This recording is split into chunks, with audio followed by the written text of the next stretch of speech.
हाजी तुम्ही शेती करतात, काय काय अडचण जातात? डोक्यावर खत न्यावं लागतं, बी न्यावं लागतं. आम्ही उन्हाळ्याच्या शेती आम्हाला सोप्या जात्या, इकडून तिकडून खत आणतो आम्ही, आजूबाजूनं कोणाच्या वावरातून आणतो, कसं बी आणतो.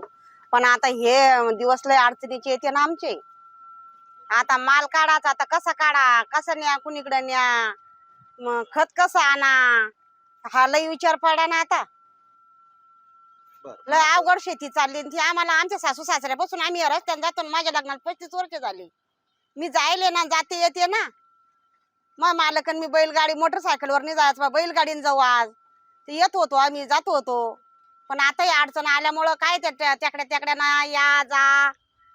तहसीलदार येऊन गेले, काय म्हटलं तहसीलदार आता म्हणते की काय ते मला ते पुढचं काही सांगितलं जात नाही साहेब.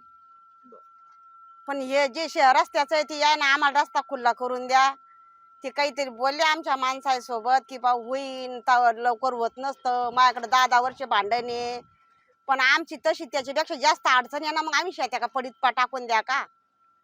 काही कोणी गव्हर्नमेंट सर्व्हिसला नाही, सगळे शेतकरी लोक आहे आम्ही.